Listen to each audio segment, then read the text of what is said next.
I'm a boss. Yeah, but you're very In control. England, we say bossy in a good way, like, you're bossy. While Adele is this crazy huge international superstar, did you guys know that she's the complete opposite of a diva?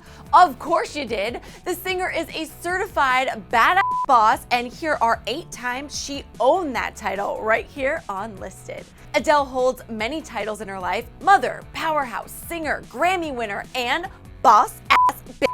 If you didn't think of Adele as a boss before, well, think again. The singer has done a lot of things in her career that made her a respectable artist to both her peers and the world, and first thing that comes to mind was when she stood her ground during a little disagreement with Bruno Mars. In 2016, Bruno opened up to Rolling Stone about working with the Queen and revealed that their time together had some bumpy moments. It all started when the two collaborated on Adele's track, All I Ask. Bruno and Adele had a little tiff over a line in the second verse where the singer sings, "Take me by the hand while we do what lovers do." To Bruno, the word lovers just didn't sit well with him. But then he went on to explain that the Hello singer was adamant about the wording. Bruno told Rolling Stone magazine, quote, "We were aiming for that big diva ballad thing. That was what I envisioned. But lovers? I don't know if anybody really says lovers. Yeah, we're lovers. This is my lover." I was like, should we rethink that? But Adele was so gangster about it. She was like, nope, that's what it has to be. But even after that minor disagreement, Bruno told 103.5 KTU that he'd still love to work with her. Maybe even do a little duet of that song together. I don't know what she's waiting on, man. I'm like, yo, come on, Adele. Like, send an email. Let me know. At one point in the interview, Bruno called Adele a diva. First of all, Bruno, Adele isn't a diva. She just knows what she wants and how she wants it, and that pretty much just backs up the fact that she's a boss. Now, I know what you're thinking. How can that one example prove that Adele is a boss? Well, I got another one for you. Before Adele became, well, Adele, she was merely a singer trying to get her voice heard to the world. So before the release of her debut album 19, the singer went to Columbia Records to try and make a North America record deal, and the chairman and CEO of Columbia, Rob Stringer, remembered that Adele walked down the hallways with such confidence. He told Vanity Fair, quote, "She walked down our corridor, a cigarette in her mouth, and she saw the photos of Barbra Streisand, Bob Dylan, and Beyonce on the wall, and she was like, literally, yeah, I'll be all right here." Does it get any more boss than that? Let me answer that one for you, because it sure does. In the same Vanity Fair interview, Adele basically admitted that she doesn't shave her legs often, and that her boyfriend Simon Konek has no choice but to deal with it. So here's how that whole thing went down. The singer admitted to the magazine that she shaved her legs after a month because she was afraid people in the front row of her concerts would notice. But when asked if her baby daddy minded her unshaven legs, Adele amazingly said, quote, "He has no choice. I'll have no man telling me to shave my legs. Shave yours." Well said, Queen, well said.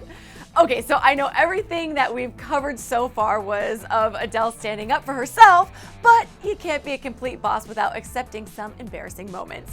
Take the time she got her credit card declined at H&M, for example. Most, if not all, people would just keep that story to themselves, but not Adele. No, the songbird actually owned up to that moment and shared that story with her fans who turned up to her San Jose show over the summer. Adele said, quote, "I went to H&M and my card got declined. Oh my days. Pretty embarrassing. Nobody knew it was me, but I was mortified. It takes a boss to come to terms with their low points, right? Right?" Aside from admitting and telling embarrassing stories to large crowds of people, Adele is pretty strong-headed. Some people would call this being stubborn, but I don't think that word accurately describes the singer in the situation. When Adele's comeback album 25 came out in 2015, it wasn't available on any streaming device, and Adele herself made that decision. Her reasoning for that move was because she believes that music should be an event. Adele told Time, quote, "I know that streaming music is the future, but it's not the only way to consume music. I can't pledge allegiance to something that I don't know how I feel about yet. Much respect to you, Adele. Despite not putting her album on the likes of Spotify or Apple Music, Adele still managed to break records with 25. And when it comes to musical success, Adele told Rolling Stone that all of that means nothing to her. The only thing that matters most is if people believe in her. She said, quote, "I don't care if 10 people buy the album as long as those 10 people believe me. That's the most important thing to me, is just being believed." If you don't get it by now, Adele makes her own decisions and is basically in control of her own success.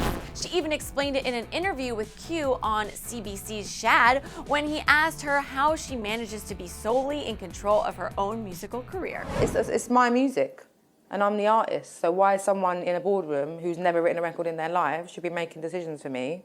No. And if you didn't think any of those things were boss enough, well, would a not-so-boss person do this after being cut off during their acceptance speech at the Brit Awards?